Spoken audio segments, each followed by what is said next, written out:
Hola y bienvenido a esta sesión.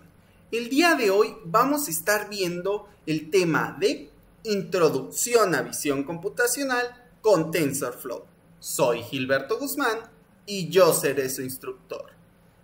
Y bueno, antes de comenzar voy a dar un breve aviso, en el cual les voy a comentar que este video es independiente al en vivo previamente realizado. Esto debido a que al momento de guardar nuestra grabación original de la repetición, tuvimos el detalle de que el audio no fue compactado correctamente, lo cual se traduce en que directamente no se escuche. Lo bueno es que pudimos recuperar toda la imagen del video para tenerlo de evidencia. Sin embargo, a manera de compromiso, les quise realizar nuevamente esta sesión para todos aquellos que quieran repasar el tema y quieran tener el contenido como se debe. Así que sin más, comencemos. Y bueno, los prerequisitos que vamos a necesitar al momento de estar trabajando en este taller son, primeramente, conocimientos básicos de Python, luego conocimientos básicos sobre Jupyter Notebooks, además de un entendimiento básico del aprendizaje automático y adicionalmente tener, obviamente, Python instalado, así como también un editor de código como lo que es Visual Studio Code. Sin embargo, ustedes pueden ocupar el que más se les acomode. De hecho, estaremos viendo dos formas de trabajarlo. La primera forma va a ser desde nuestra computadora y la segunda va a ser con Azure, es decir, desde la nube. Así que comencemos. Los objetivos de aprendizaje son, inicialmente, aprender a construir modelos de aprendizaje automático de visión por computadora.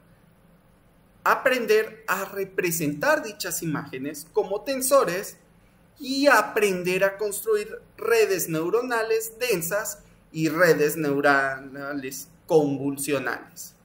No se preocupen, todo esto lo vamos a ver paso a pasito. Y bueno, comencemos con el primer tema, el cual es Introducción a los datos de imágenes. Y bueno, aquí tenemos, a manera de resumen, este tema. Primeramente, a nivel teórico, entendamos que las imágenes no son más que datos. Hay que verlo de la siguiente manera. Cada imagen es un conjunto de cuadritos, el cual tienen un valor, el cual va a representar ya sea negro o blanco, es decir, 0 o 255, tal cual lo podemos ver en esta pequeña figura. Luego que tenemos esa pequeña representación, entendamos que cada píxel al momento de trabajar con imágenes de colores ya utilizan 3 valores base: rojo, verde y azul, tal cual sería el RGB. Y bueno, para la preparación de una red neuronal va a ser necesario que normalicemos todos los valores para que estén del rango del 0 al 1. No se preocupen, ya lo veremos ahora mismo de manera práctica. Y bueno, acá tenemos nuestro código de Python, el cual al momento de nosotros querer clonar dicho repositorio, vamos a ver varias carpetitas. Primeramente vamos a tener una versión del programa, que es la original, hecha para ejecutarse en un servidor de Azure. Sin embargo, primeramente vamos a ver cómo lo podemos ejecutar desde nuestro Windows. Para ello van a ver que vamos a estar ocupando algunas modificaciones del programa base. Sin embargo, todas se van a resumir al manejo de archivos, ya que la estructura y lógica es igual para todos. Y adicionalmente tendrán otra carpeta con la presentación que estamos trabajando ahora mismo. Y bueno, ya con ello pues prosigamos. Y sea de paso les comento que en la versión modificada ya tenemos una traducción breve al español. Así que veamos esta parte. En la introducción de datos para imágenes, entendamos que tenemos tres formas de trabajar. Tenemos la clasificación de imágenes, la detección de objetos y segmentación, lo cual lo podemos ver visto en la siguiente figura. La clasificación de imágenes no es más que decir, ¿sabes qué? Esta imagen representa un gato, esta representa un perro, etc. Mientras que objetos ya es dentro de esa imagen hacer un pequeño recorte para tener en un rectángulo lo que queremos. Luego que ya tenemos esa clasificación de imágenes, dentro de la detección de objetos hay algo bastante interesante, que no solo vamos a tener un solo rectángulo, sino que vamos a tener varios rectangulitos con su detección de objetos. Y al final, la segmentación, la cual es una de las más complejas, ya que después de hacer ese recorte en forma de rectángulo de cada figurita, va a agarrar y va a hacer microcortes para solo tener lo que necesitamos de esta imagen, tal cual lo pueden ver por acá. Clasificación, luego localización, luego detección de objetos e instancia de segmentación.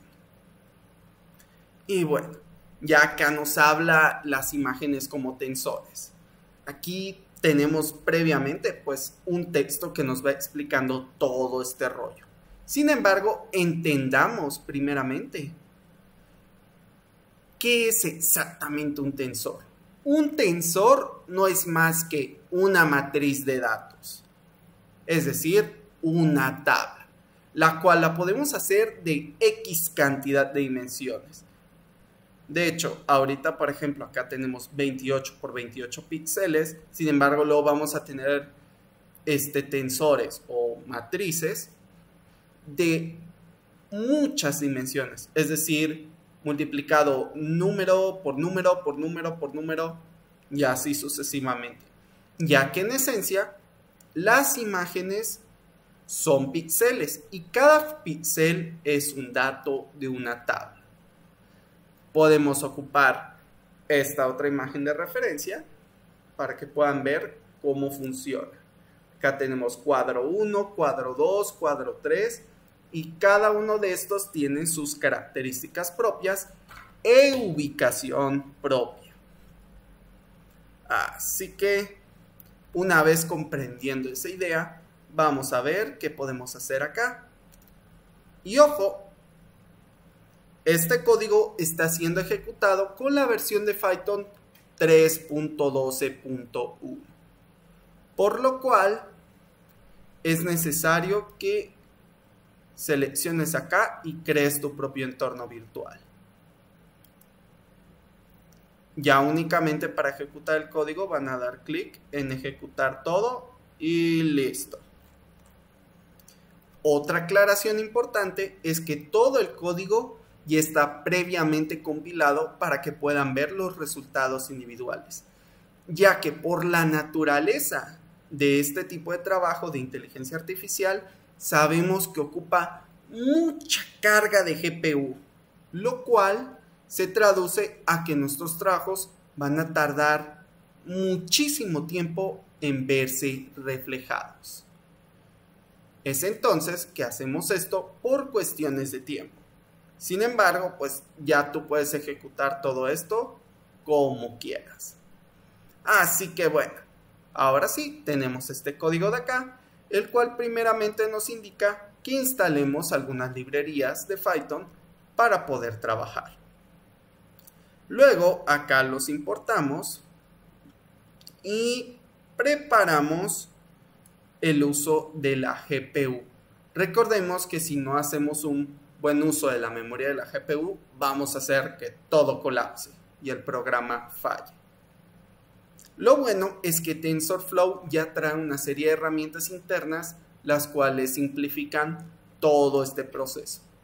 De hecho, la computadora que estoy utilizando, que me prestaron, incluye lo que es una tarjeta de video de NVIDIA, siendo más específicos de la gama GTX. Por lo cual, en caso de que estés en mi misma posición, verás que incluso podemos trabajar en este tipo de gráficas, a pesar de que no sean de las nuevas tecnologías RTX, las cuales ya están enfocadas a este ámbito. Así que prosiguiendo, acá vemos que instala todo y nos da algunos avisos como que NumPy ya está preinstalado y que algunas otras cosas ya están funcionando. Aquí igual nos va platicando que TensorFlow actualmente está en la versión 2 y que la versión 2 añadió keras. Luego vamos a, ahora sí, cargar nuestra pequeña base de datos. Nuestra pequeña base de datos es esta, MNIST. Esta la vamos a cargar en nuestro código de la siguiente manera. Aquí le vamos a decir, mira, ¿sabes qué? A partir del comando os vamos a estar empezando a manejar este conjunto de carpetas y necesito que a final de cuentas agarres esta URL, bajes su contenido y me lo ubiques aquí. ¿De dónde sale exactamente el directorio? Pues de este nombre de acá. Es decir, que queda al mismo nivel que nuestro archivo IPYNB. Caso contrario, que como lo vamos a ver con Azure, en el caso de Azure únicamente vamos a estar ocupando el comando wget, lo cual nos va a simplificar mucho el proceso de desarrollo. Ya que recordemos que acá, en el caso de local, a final de cuentas estaremos ocupando PowerShell y en el caso de Azure, como está basado en Linux, ocuparemos Bash. Y bueno, una vez hace la descarga, acá hacemos un breve entrenamiento, en el cual podemos luego visualizar el conjunto de los datos, que en este caso son dígitos. Esta base de datos trata básicamente de números escritos a mano y luego estos ya vienen tratados para que nosotros podamos trabajar con ellos más fácilmente. De hecho, si te das cuenta en la imagen, es que cada uno de estos está directamente con un contraste. ¿A qué me refiero con esto? A que la letra, o en este caso el número, está en verde, mientras que el caso de lo que es el fondo está en morado. Y bueno, prosiguiendo ahora con la estructura del conjunto de datos, entendamos que en total son más de 60,000 imágenes, o sea, un montón. Sin embargo, también tenemos otro cachito, el cual podemos subdividir para tener 10,000 imágenes de prueba. Esto va a simplificar mucho lo que es el tema de desarrollo. De hecho, acá ya nos pone algunos ejemplos, como lo que son los 60,000 originales, luego lo que es el test de 10,000, luego incluso podemos imprimir otras cosas como el tamaño del tensor, los primeros 10 dígitos, cuáles son, y el tipo de datos. De hecho, antes de proseguir, por cualquier cosa voy a cerrar el Filmora para evitar que me sature toda la memoria. Y bueno, prosiguiendo, pues acá tenemos que podemos ver lo que ya estábamos viendo, el valor mínimo de intensidad y el máximo de intensidad, el cual es de 0 a 255. Esto es meramente por representación de colores con el uso de OpenCV o PIE.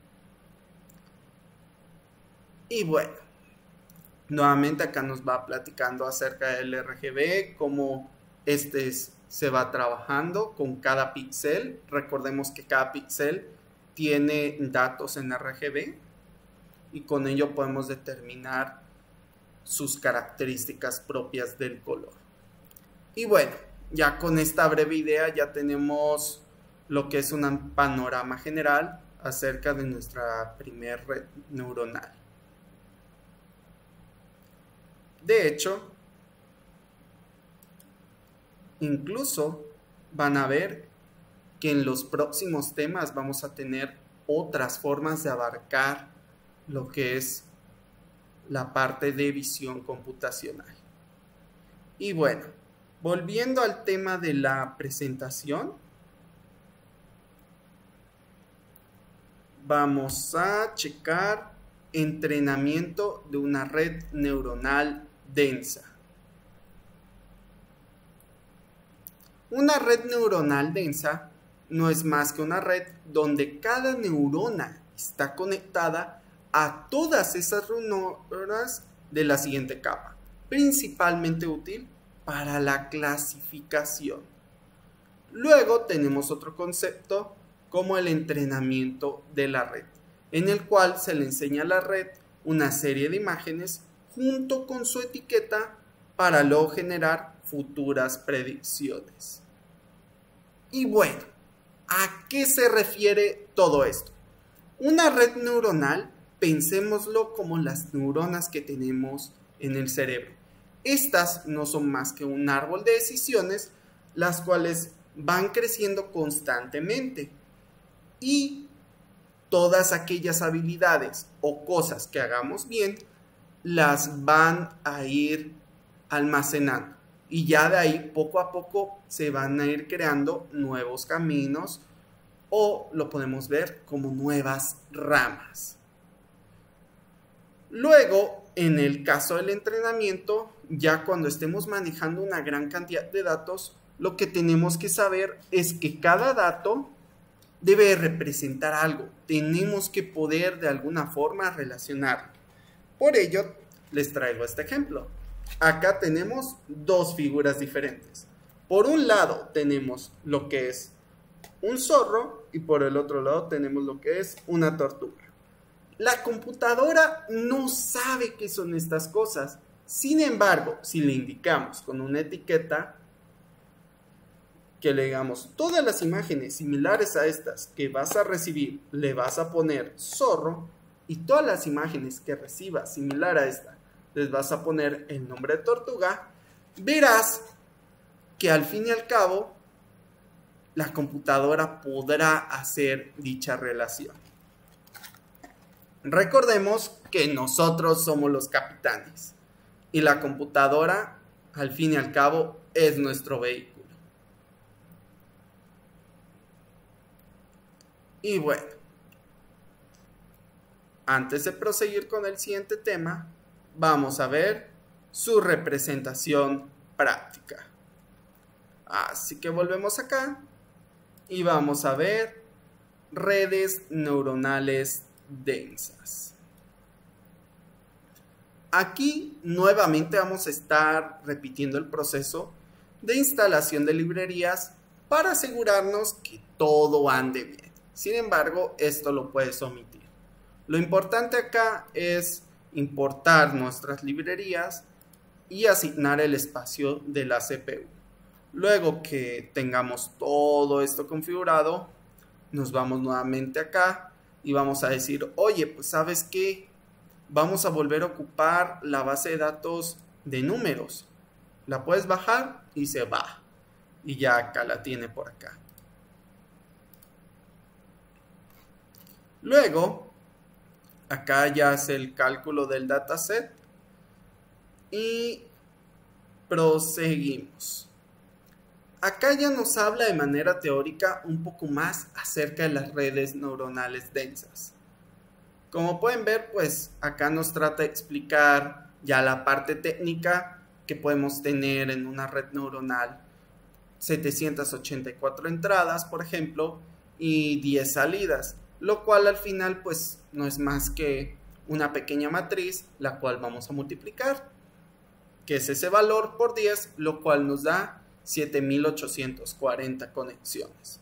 Todo esto pues lo podemos ver por acá. E igualmente podemos ver algunas cosas interesantes como lo que es flatten y softness. Por ejemplo, acá nos menciona que dado que la dimensión de la entrada de una capa completamente conectada es 784, necesitamos insertar otra capa a la red llamada flatten, es decir, esa capa nueva añadida se le llama de esta forma. Mientras que en el caso de softness podemos decir que acá dice, dado que la salida de una capa completamente conectada no está normalizada entre 0 y 1, no se puede considerar como una probabilidad. Entonces, para convertirla a una probabilidad, aplicamos otra capa llamada softness. Es decir, flatten no es más que esa capa extra y softness va a ser nuestra probabilidad. Y bueno, ya con ello ocupamos la sintaxis de sequential y empezamos a trabajar. Recordemos que en el caso de TensorFlow, otra de las ventajas que tenemos es el uso de modelos prehechos. Es decir, que TensorFlow nos va a ayudar en toda la parte matemática para que únicamente lo mandemos a llamar y listo, funcione tal cual. Algo similar como lo que sucede con Excel con el uso de funciones, ya sea regresión lineal, promedio, buscar, etc.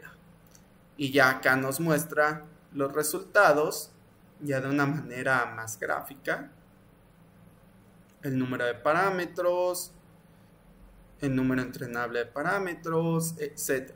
Sin embargo, ojo, pongan atención a este valor de aquí, porque de hecho acá nos va a dar una pequeña explicación de ello, el por qué tenemos 10 de más.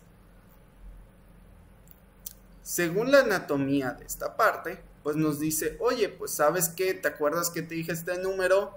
Pues ¿sabes que tenemos este otro? ¿Qué onda? Pues acá nos menciona que a nivel matemática tenemos todo este rollo el cual nos va explicando, mira, ¿sabes qué? Cuando multiplicamos tal por tal nos da esto, sin embargo dicha multiplicación, pues bla bla bla bla bla bla bla bla bla.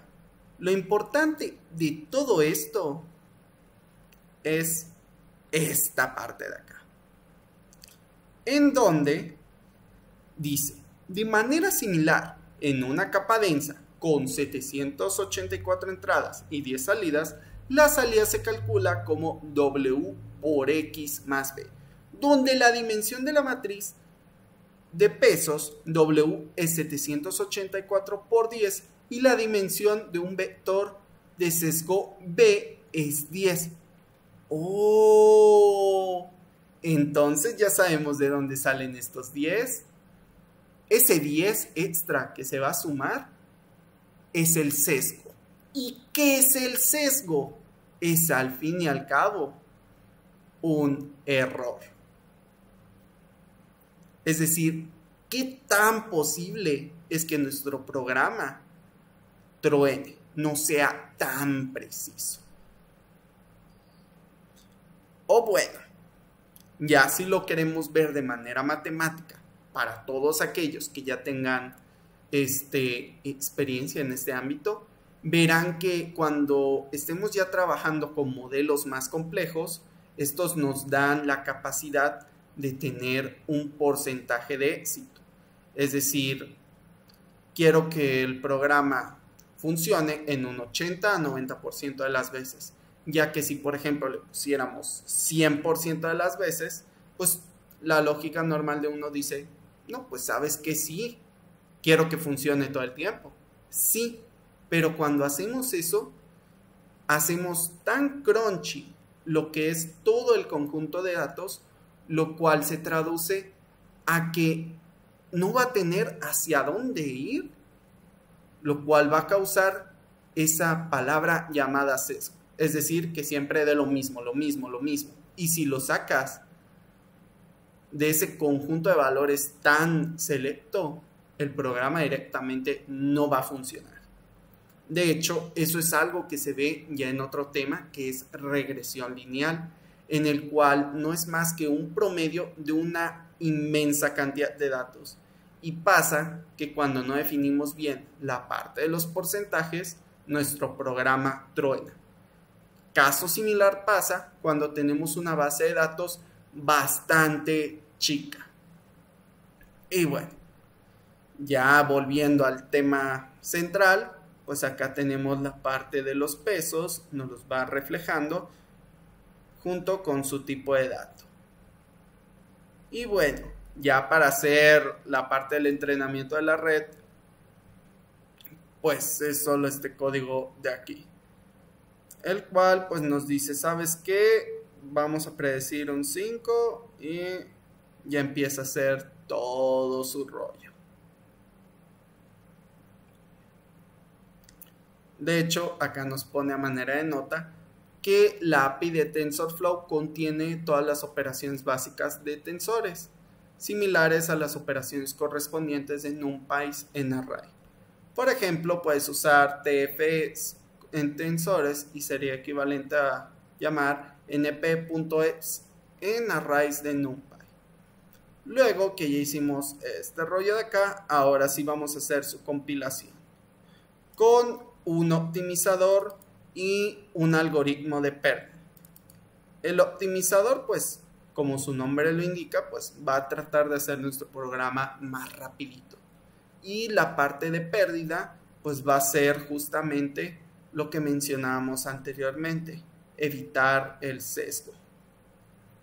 De hecho, pues acá ya nos habla de otra forma. El optimizador, pues va a minimizar el error y la función de pérdida, pues va a enfocarse en la salida de la red para obtener el error, que lo minimizaremos, lo cual al fin y al cabo es la entropía cruzada categórica, que es en este caso.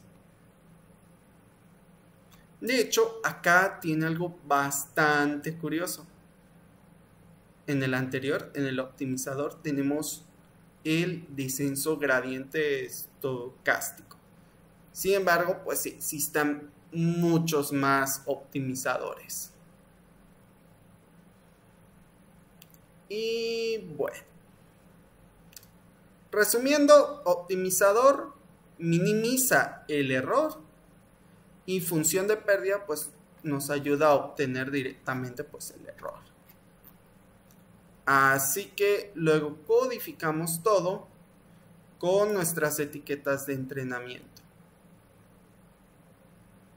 Luego usamos lo que es la función fit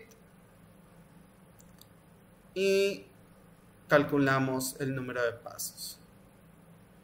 Ya con ello vamos a poder proseguir a esta parte, el monitoreo de entrenamiento. Cuando hacemos un entrenamiento podemos hacerlo de la manera anterior, que simplemente lo haga y punto. Sin embargo, nos estaríamos saltando algo bastante importante llamado épocas.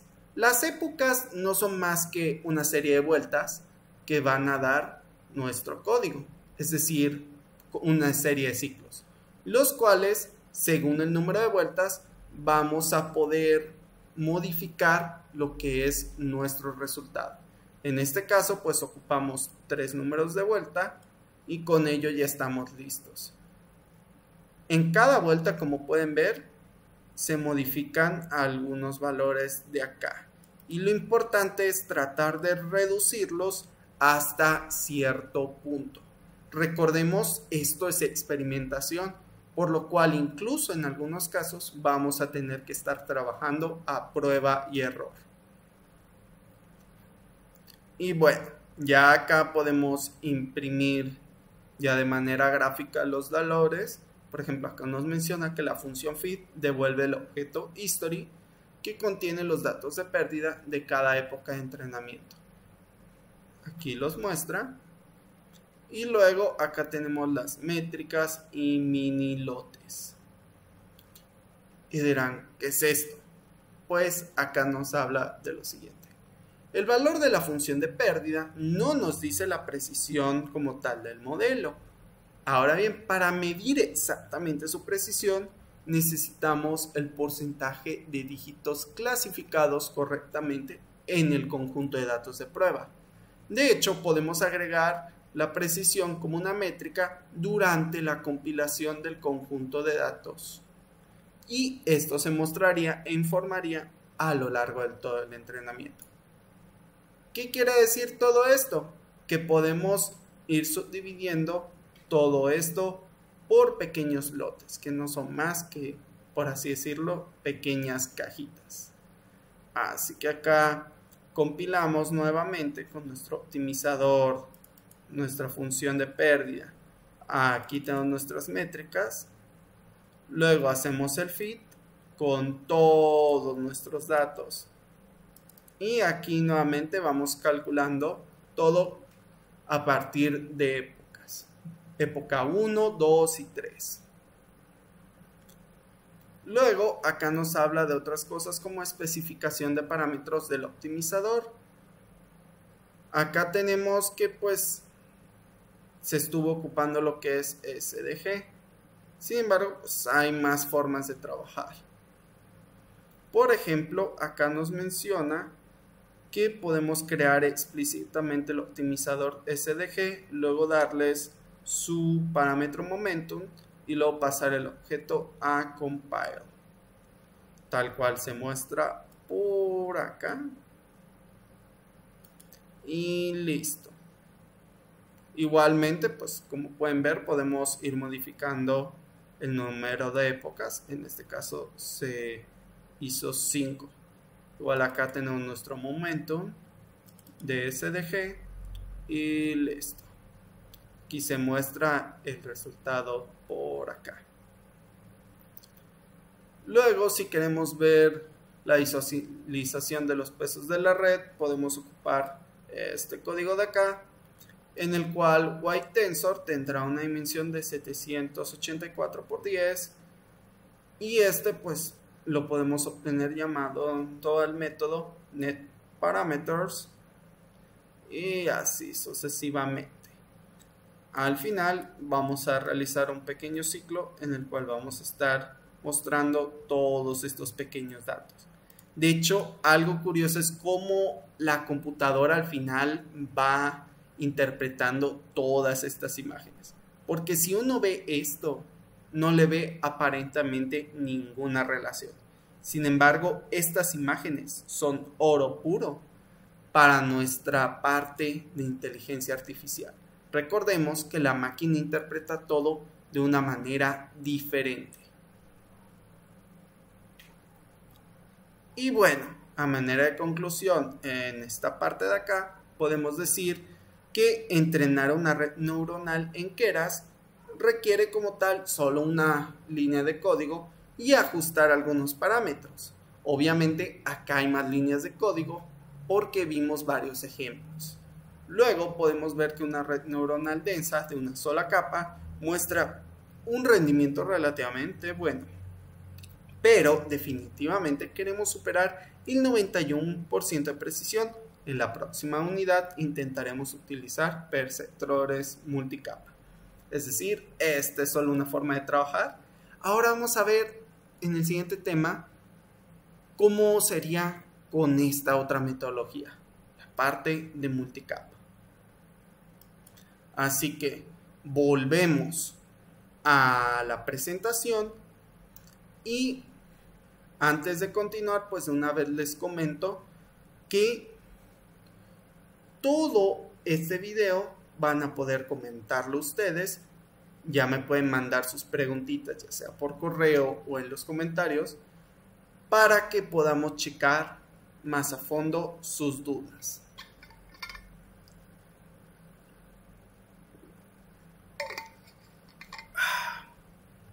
Y bueno, las redes de varias capas. A nivel teórico tenemos que comprender estas tres cositas. Primeramente, ¿qué es una estructura multicapa? Estas no son más que redes de varias capas, las cuales las primeras aprenden patrones simples y a medida que avanzan las capas más profundas aprenden patrones más complejos. De hecho, esto hace referencia a lo que es el aprendizaje profundo, el cual poco a poco se va haciendo más complejo. Sin embargo, para ello también necesitamos otras cosas importantes como las funciones de activación. Estas neuronas ocupan funciones especiales para decidir si envían la información a la siguiente capa o no. Una de las más comunes es ReLU, que solo permite pasar valores positivos. Sin embargo, existen muchas más opciones. Ya sería que vayan probando con las que les interese. Y otra cosa importante, sin embargo, este ya es hasta cierto punto como un spoiler, es que el uso de redes multicapa tiene algunas series de limitaciones con imágenes. Aunque son poderosas y ya vamos a ver cómo funcionan, no siempre van a detectar bien la estructura espacial, por lo cual se va a ocupar el uso de redes computacionales, que es otro tema que veremos en un momento. Y bueno, volviendo al código, tenemos la parte de redes neuronales multicapa.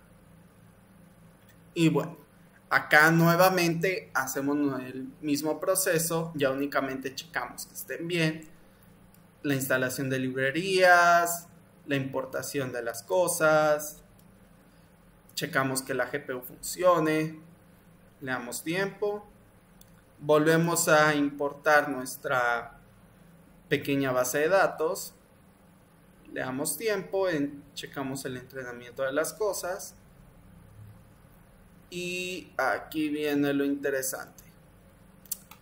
En una red multicapa pues podemos agregar una o más capas ocultas.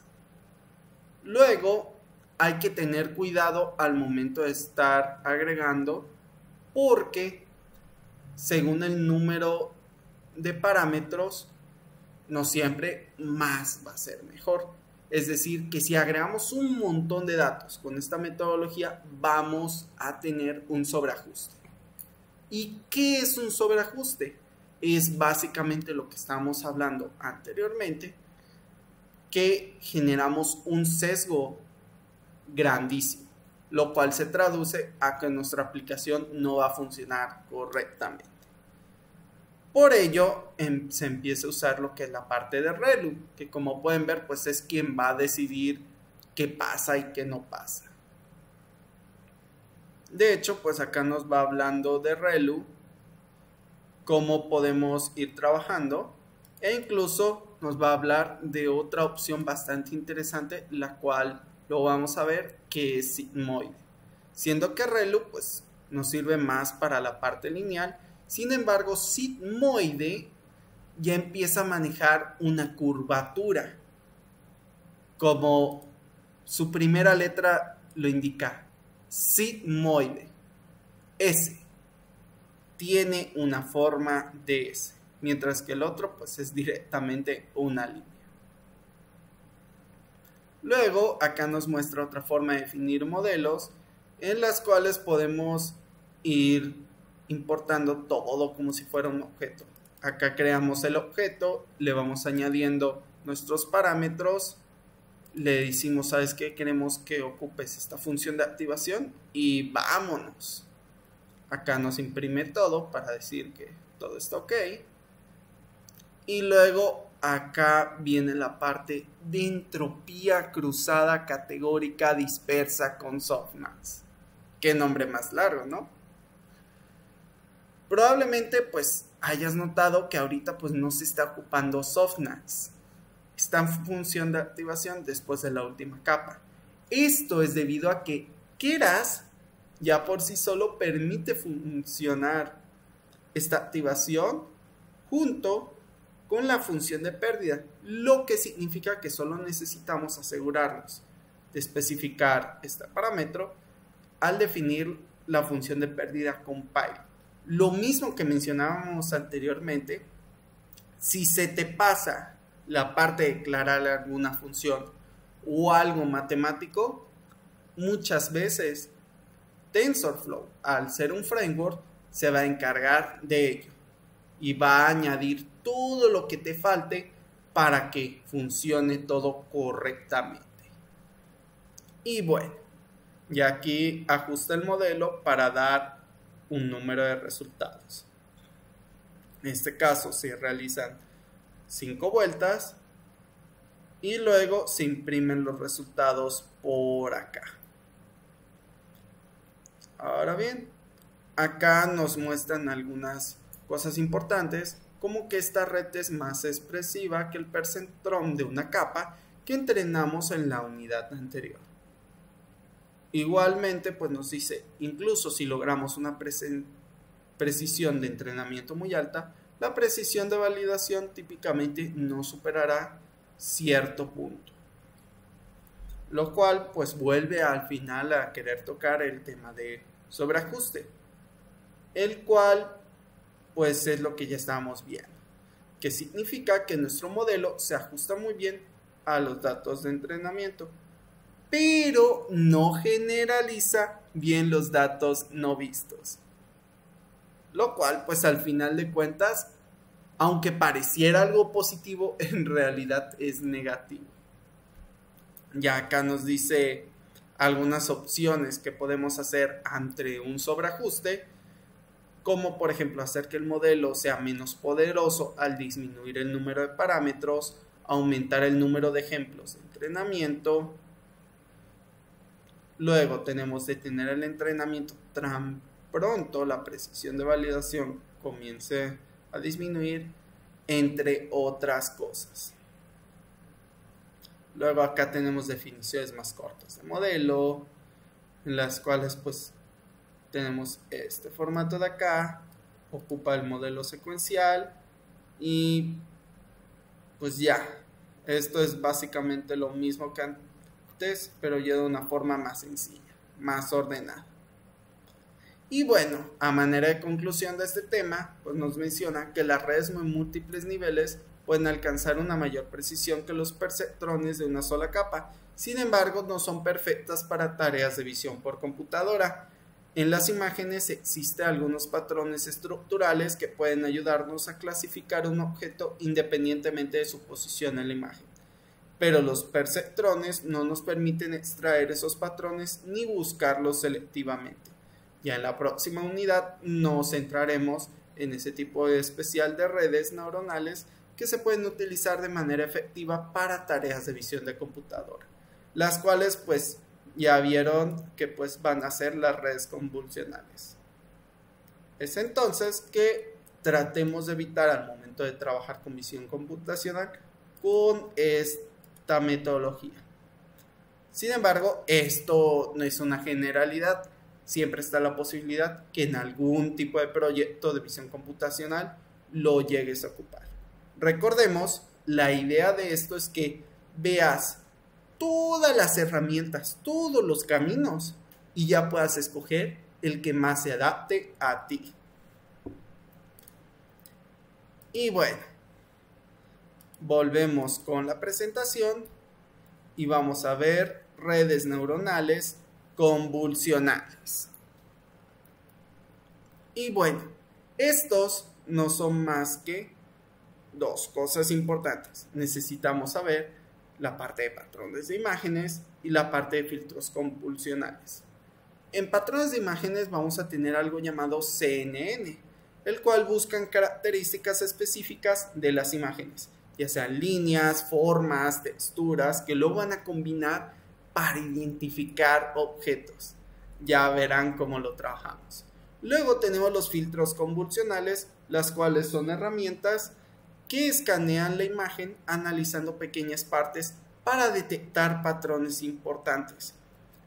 Es decir, la parte convolucional van a ser como nuestros filtros de Instagram, que vamos a ir alternando entre colores para que podamos obtener un mayor contraste de la imagen, tal cual vimos en los primeros ejemplos de los números, solo que ahora mismo pues nosotros vamos a utilizar ahora sí unos filtros y ya no vamos a depender de una pequeña base de datos previamente lista para su uso. Y bueno, acá tenemos el código por acá y sea de paso vamos a ver otra cosa bastante importante, la cual va a ser esto de acá. Aquí nuevamente pues empieza a hacer la instalación de las cosas. Aquí está la parte de TFSB. Este va a ser nuestra librería de filtros convolucionales, que ya ahorita vamos a ver. Y bueno, aquí tenemos la parte de las librerías, la parte de la importación de los elementos, entre otras cosas. Y ojo, ahorita me está dando una advertencia. En caso de que les dé este pequeño error, pues nuevamente manden a llamar a lo que sería su entorno virtual. Si el error persiste, igualmente no se preocupen.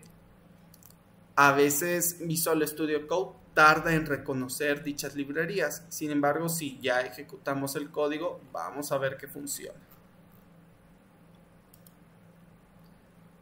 O en dado caso, esperemos que no, es muy raro, pero me ha pasado que a veces da unos errores muy específicos con la gráfica. Sin embargo, cuando pasa este tipo de cosas, pues no pasa de que volvamos a ejecutar el bloque de código. De hecho, acá ya está ocupando otras cosas como el uso de CUDA, que es una tecnología específica de NVIDIA. Como pueden ver, acá todo se ejecutó correctamente. Y bueno, así vamos a seguirle dando clic a los demás bloques de código. Nuevamente, pues como les comento, nos estamos saltando esta pequeña parte, ya que hay varios bloques que pueden llegar a tardar horas en ejecutarse. Y bueno, acá verificamos la versión de TF, acá bajamos lo que es nuestra base de datos, en este caso el de números. Luego acá ocupamos a TFSB, que quiero que vean, esta pequeña librería se reduce a este cacho de código, el cual, ojo, es necesario que le añadamos lo que es la librería de zip-file, o al menos eso me parece. Si no mal recuerdo, por acá, salvo que ya la tenga agregada, puede ser que marque un error. Aquí está. Vamos a dar Quick Fix y vamos a agregar esta pequeña librería. Esto es necesario ya que con ello van a poder ejecutar esto en su equipo. Desconozco el motivo, pero por defecto pues no viene importado esta pequeña librería. Sin embargo, pues de esto se trata todo esto, de ir encontrando estos pequeños detalles y que los podamos ver para resolverlos. Y bueno, acá ya hacemos la parte de entrenamiento y añadimos los filtros de convolución. Nótese que hay dos formas de manejarlo, tanto vertical como horizontal. Como pueden ver, dependiendo cómo apliquemos los filtros, vamos a obtener resultados diferentes, tanto en el contraste de colores como en la claridad de los números. Y bueno, ya acá nos da una breve explicación de cada tipo de filtro. Y prosiguiendo, ahora vamos a ver las capas de convulsión. Estos, como pueden ver, pues son el número de filtros y el tamaño del kernel.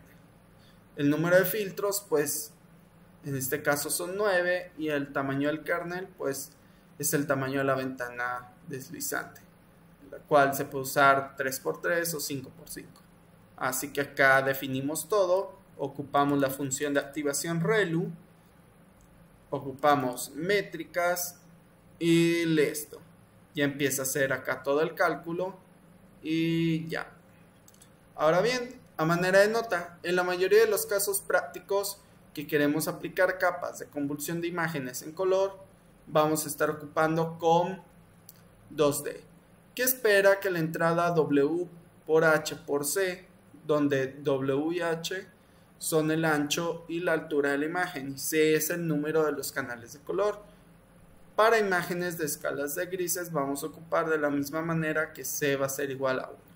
Nuevamente, pues son formularios que vamos a ir reemplazando valores según ocupemos.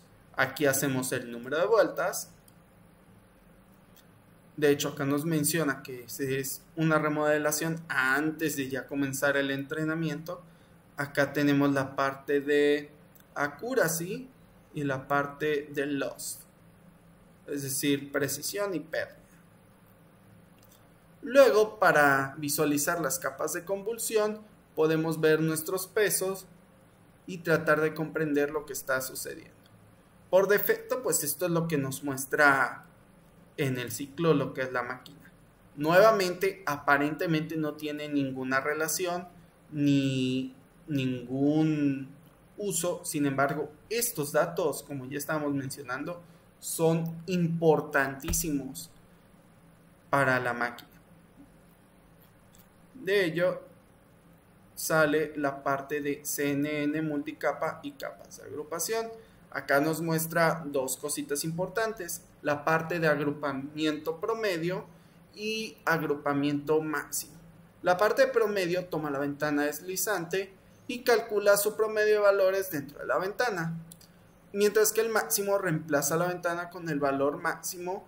Sin embargo, la idea detrás de este rollo es detectar la presencia de cierto patrón dentro de la ventana deslizante. Es decir, esta es la parte promedio, acá saca el máximo y el máximo nos va a servir para checar esas anomalías. Y bueno, ya pues acá nos menciona que también existe la arquitectura piramidal.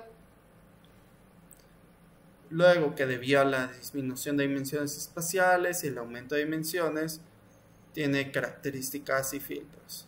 Luego acá empezamos a trabajar nuevamente con secuencial, función de activación ReLU. Acá tenemos nuestro Max Pauling, Florence, y empezamos a trabajar. Luego acá nos dice que se observa que el número de parámetros entrenables es de 8.5K, lo cual es drásticamente menor en los casos anteriores, lo cual sucede porque en las capas de convulsión en general tienen pocos parámetros y la dimensionalidad de la imagen antes de aplicar la capa densa se reduce significativamente. Es decir, que lo que nos trata de decir esta parte es que no necesariamente tener más datos y una exagerada complejidad nos va a hacer obtener un mejor resultado. Siempre necesitamos encontrar un punto medio en el cual no sea ni muy poco ni mucho. Así que hacemos el número de vueltas o épocas e imprimimos los valores. Luego acá ya nos dice que podemos estar jugando con algunas imágenes reales del conjunto de datos de CIFAR 10. En este caso, pues instala de nuevo request y manda a llamar esta pequeña base de datos acá, la cual por defecto pueden ser que les dé una serie de errores. Sin embargo, ustedes tranquilos, todo esto va a funcionar correctamente. Esto pasa principalmente por la parte de permisos de archivos de PowerShell. Sin embargo, a pesar de que me dio en su momento este tipo de errores, pues todo funcionó correctamente. Luego acá pues ya descarga la serie de datos. De hecho, acá nos muestran dónde están. Y luego pues nos va intentando generar las imágenes. De hecho, estas imágenes están muy borrosas, ya que tenemos una inmensa cantidad de datos. De hecho, acá ya las tiene etiquetadas, que esa es otra cosa importante que les mencionaba anteriormente. Esto es una rana, esto es una camioneta y así sucesivamente. Todo al ir etiquetado, pues ya viene de una manera mejor clasificada. Como si fuera un producto de tienda. Quiero ir por unas sabritas, un refresco. ¿Cómo está inventariado? Como sabritas con chile y el refresco puede ser Coca-Cola 600 mililitros. Lo mismo por acá. Y bueno, acá ya tenemos que esta arquitectura llamada CIFAR 10, pues también se le llama LetNet. Y fue propuesta por Jan LeCun. Y sigue los mismos principios que ya se han descrito anteriormente, con la principal diferencia de que se tienen 3 canales de color en lugar de 1. Así que acá hace todo el rollo matemático y genera el resumen. Luego pues acá nos menciona que entrenar una red correctamente va a tomar mucho tiempo y que hay que tener una GPU a la mano. Es por esto que les mencionaba que todos estos procesos llegan a tardar muchísimo tiempo. Y bueno, acá muestra los resultados y tenemos las conclusiones. En esta unidad pues ya vimos el concepto principal detrás de las redes neuronales de visión por computadora. Las redes convolucionales son arquitecturas reales que impulsan la clasificación de imágenes, la detección de objetos e incluso las redes de generación de imágenes que se basan en la CNN, solo que con más capas y algunos trucos adicionales de entrenamiento. Y bueno, vamos a cerrar esto de acá para irnos a la presentación y ver el último tema. Modelos entrenados previamente y aprendizaje por transferencia. ¿Qué es esto? Aquí necesitamos comprender 3 conceptos. El primero es el de modelos preentrenados. Estos no son más que modelos listos para usar. Si recuerdan, en prácticas anteriores nosotros creamos nuestros propios modelos a partir de una base de datos preestablecida.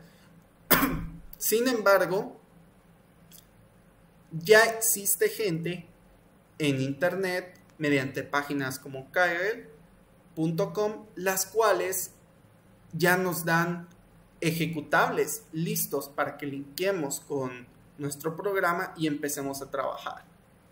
Es decir, que nos ayudan en toda esa parte de procesamiento y ya no tenemos que hacer todo este rollo anterior que vimos. E incluso podemos agarrar estos modelos y tunearlos. Como lo menciona la parte de aprendizaje por transferencia.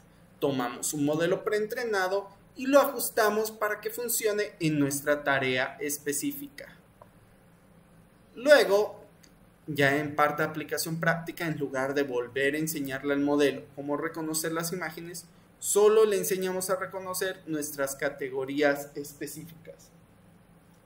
Algún ejemplo tenemos por acá, en el cual, por ejemplo, tenemos este pequeño Lego. Este pequeño Lego por sí solo es una figura tal cual. Sin embargo, esto lo podemos representar como nuestro modelo base. Sin embargo, podemos añadirle algunas características adicionales, como que también tenga un casco, que también tenga lo que sería un escudo y así sucesivamente. El punto de esto es que entendamos que aparte de nosotros poder generar nuestro propio contenido, podemos apoyarnos del contenido de otras personas e incluso con ello generar nuevas soluciones. Así que volvemos a la parte práctica, o sea, a lo divertido, y vamos a ver cómo podemos hacer esto. Y bueno, primeramente pues vamos a hacer la instalación de librerías, importación de datos, etc. Esperamos a que cargue. Luego ocupamos nuevamente el módulo de TFSB. Recordemos checar la parte de zip file. Hay que importarla. Y luego vamos a cargar nuestra pequeña base de datos de perros contra gatos. En este caso pues ya tenemos todo listo para trabajar, el cual pues hacemos todo este proceso, mandamos a llamar esta pequeña basecita aquí y listo.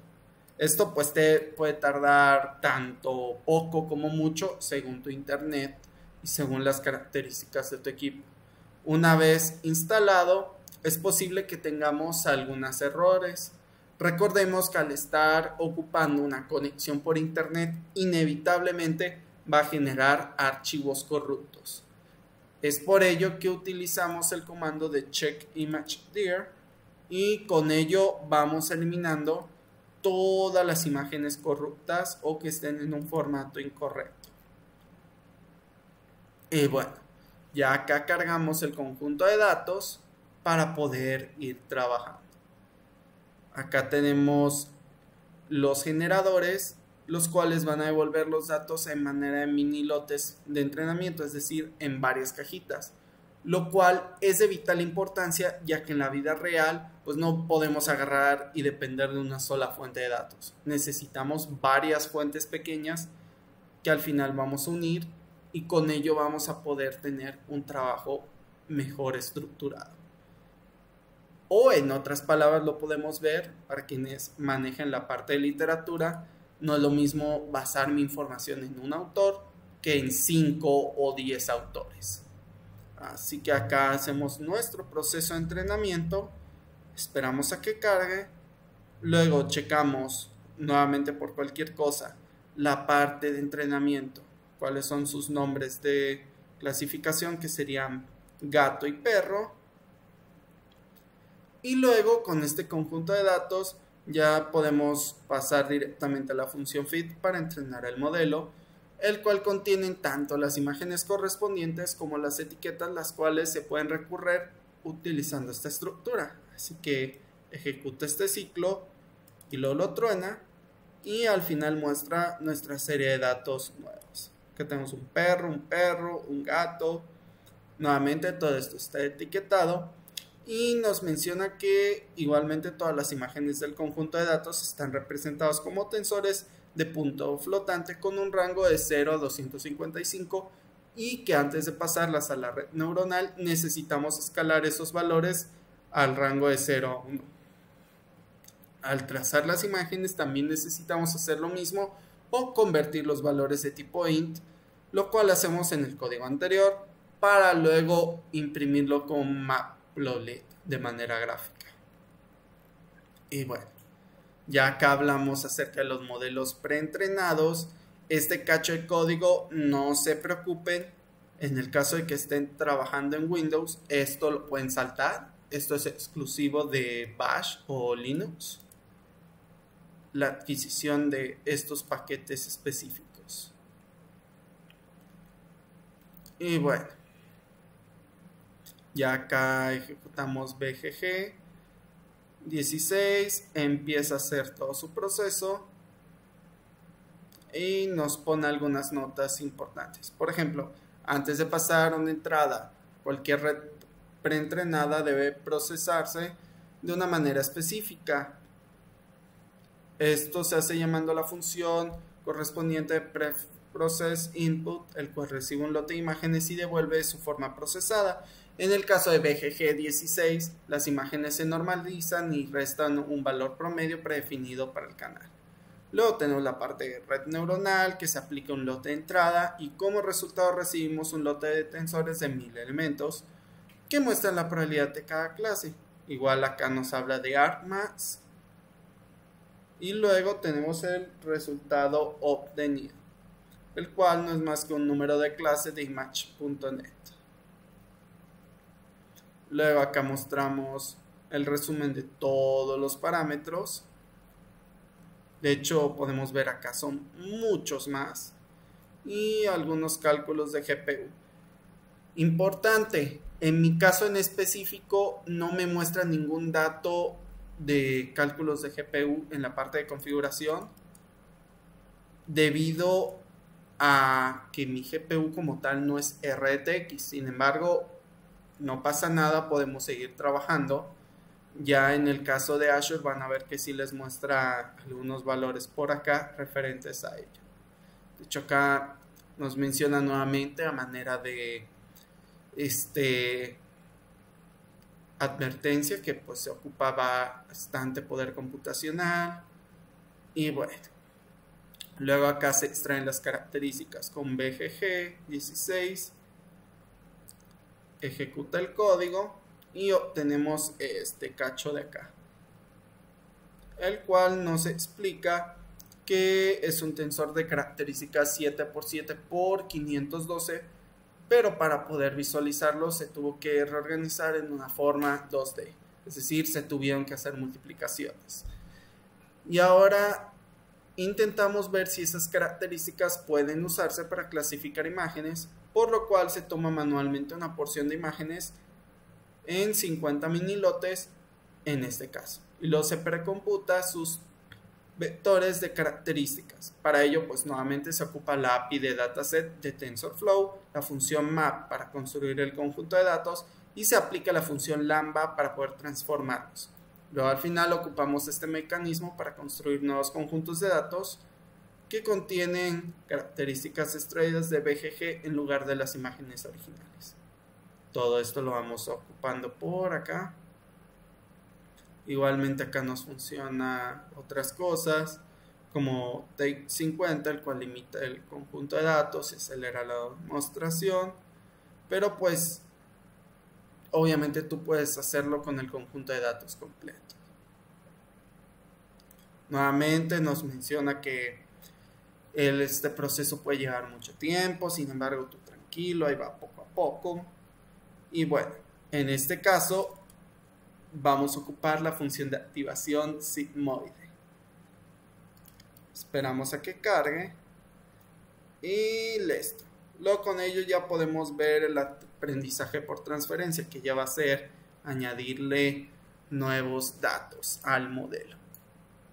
Se puede evitar precomputar manualmente las características utilizando la red BGG16 original completa durante el entrenamiento, añadiendo el extractor de características a nuestra red como la primera capa. La belleza de la arquitectura de Keras es que el modelo BGG16 que hemos definido anteriormente también se puede usar como una capa en otra red neuronal y solo necesitamos construir una red con un clasificador denso en la parte superior y luego entrenar toda la red utilizando reprogramación. Ya con ello hace todo el proceso, termina con el resumen y listo. Aquí a manera de nota pues nos dice la congelación de pesos del extractor de características es necesaria, porque de lo contrario la capa del clasificador no entrenada puede destruir los pesos preentrenados originales del extractor convolucional.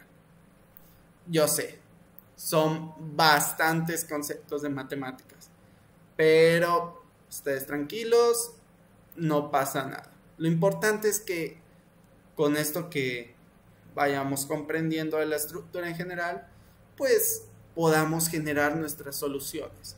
Por ello nuevamente pues está TensorFlow, que nos echa la mano en todo este rollo. Pero pues obviamente por ámbitos educativos se va viendo todo esto. Luego podemos salvar nuestro modelo en el formato de Keras por acá. Antes era .tf, sin embargo este ya está obsoleto. Nuevamente pues podemos ahora cargar nuestro modelo una vez generado pero con el formato de Keras. Al final nos habla que existen otros modelos de visión por computadora como ResNet desarrollados por Microsoft e Inception por Google. Sin embargo, pues BGG 16 es una de las opciones más simples. Y bueno, a manera de conclusión, con el aprendizaje por transferencia pudimos crear rápidamente un clasificador para nuestra tarea de clasificación de objetos personalizados y lograr una alta precisión. Este ejemplo no fue completamente justo porque la red original BGG16 fue preentrenada para reconocer gatos y perros, por lo que simplemente reutilizamos la mayoría de los patrones que ya estaban presentes en la red. Pues esperar una mayor precisión, es decir, una precisión menor, quiero decir, con otros objetos específicos de dominio, como detalles en una línea de producción en una planta o diferentes tipos de hojas de árboles. Puedes ver que las tareas más complejas requieren una mayor potencia computacional y no se pueden resolver fácilmente en la CPU. Ya en la próxima unidad veremos más acerca de ello. Y bueno,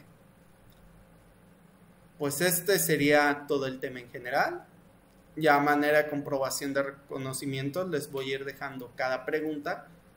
Ya ustedes pueden pausar el video para ir analizando sus respuestas.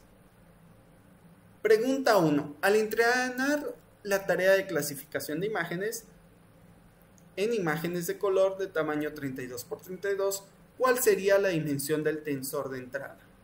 Ya ahí les muestra las series de opciones.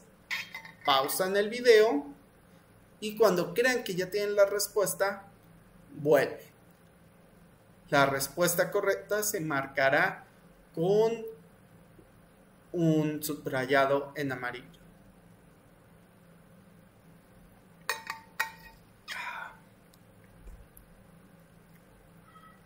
En este caso, la respuesta es 32×32×3 en valores flotantes de rango de 0 a 1. Recordemos, pues el 0 a 1 pues, es lo que entiende la máquina. La parte del por 3 pues es la parte de las dimensiones, y lo de valores flotantes pues no son más que nuestros decimales. Luego en la pregunta 2 nos dice: queremos supervisar la precisión del modelo en el conjunto de datos de validación durante el entrenamiento. ¿Qué se debe de hacer? Nos muestra la serie de opciones. Pausen el video y piénsenlo. ¿Están listos? Vamos a ver la respuesta. Opciones A y C. Recordemos que pues tenemos varias cosas que hacer. En este caso nos dice especificar las métricas en una llamada de model compile y luego decirle al conjunto de datos una validación del parámetro de validation data con model.fit. Es decir, primero compilamos y luego hacemos crunchy los datos. Luego en la pregunta 3 nos dice: hemos definido un modelo de 2 capas y no muestra ninguna ventaja en comparación con el modelo de una capa. ¿Cuál podría ser el problema? Ya nos muestra la serie de opciones. Nuevamente pausa y cuando tengas el resultado, checamos. Vamos a mostrar la respuesta ahora mismo. En este caso, se ha olvidado especificar la función de activación entre capas. Esto ha hecho que todo truene. Así que, ojo. La pregunta 4. Si el tamaño de una imagen de entrada es de 320×200×3, ¿cuál sería el tamaño del tensor después de aplicar una capa convolucional de 5×5 con 16 filtros? Aquí tienen la serie de opciones. Indiquen cuál es su respuesta. ¿Están listos? Prosigamos. 316×196×16. Nuevamente, pues el 16 pues, es el número de filtros. Ya desde aquí vamos clasificando. Y acá pues se hacen demás procesos matemáticos. Esta pregunta, si no las pudiste contestar correctamente, no te preocupes. Es normal que algunos cálculos se te vayan a algunos números. Pero lo importante es que lo vuelvas a intentar hasta que te salga correctamente. Ya que esta pregunta, cuando la he presentado, he visto que varios les costó en esta parte. Pero tú tranquilo, tú puedes. Luego, ya en la pregunta 5 nos dice, para el aprendizaje por transferencia se usa una red BGG16 previamente entrenada en 1000 clases. ¿Cuál es el número de clases que podemos tener en nuestra red? Tenemos el número de opciones y listo. Voy a dar un segundo para que piensen en la opción. ¿Preparados? Vamos. Puede ser cualquier cantidad. Podemos tener la cantidad de clases que nosotros querramos. Esto usualmente va a depender meramente de nuestro poder computacional. Sin embargo, suponiendo que tenemos una computadora escalable y bastante potente, como es la de Azure, que veremos ahora mismo, verán que el cielo es nuestro límite. Y bueno, antes de proseguir con el resumen, les quiero mostrar rápidamente la parte de Azure. En Azure vamos a tener una página llamada ml.azure.com, la cual va a tener una sección llamada Notebooks. Aquí lo que van a hacer es agarrar el código y volcarlo, siendo específico el código enfocado a Azure. Una vez esté volcado, necesitamos ocupar un nuevo proceso. Tenemos de dos. Podemos ocupar el serverless de Spark, el cual es usualmente una muy buena opción. Sin embargo, como estamos ocupando Python 3.12, necesitamos crear nosotros nuestra propia máquina virtual personalizada, que sea de paso es otra ventaja de Azure, que podemos tener un entorno de trabajo adaptado a nuestras necesidades.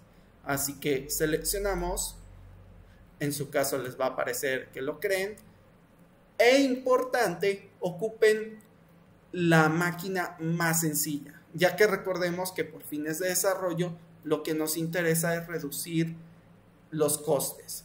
Ya cuando estemos en un entorno de trabajo más profesional, ya podemos optar por una imagen de computadora más grande. Sin embargo, con esto es más que suficiente. Hablamos de 2 núcleos, 14 GB de RAM y 28 GB de disco.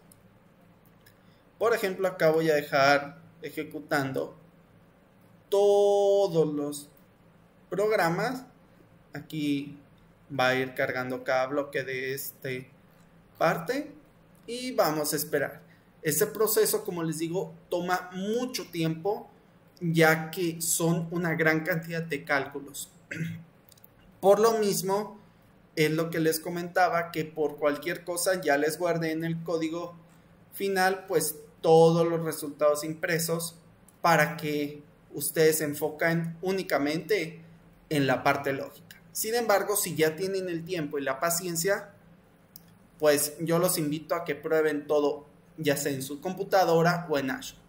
De preferencia en Azure, ya que pues como pueden ver, aparte de darnos ya un equipo de cómputo, ya incluso nos trae una interfaz con la instalación previa de varias librerías. Como pueden ver acá, lo único que ocupé extra fue TensorFlow, mientras que en el caso de local estuve instalando más librerías.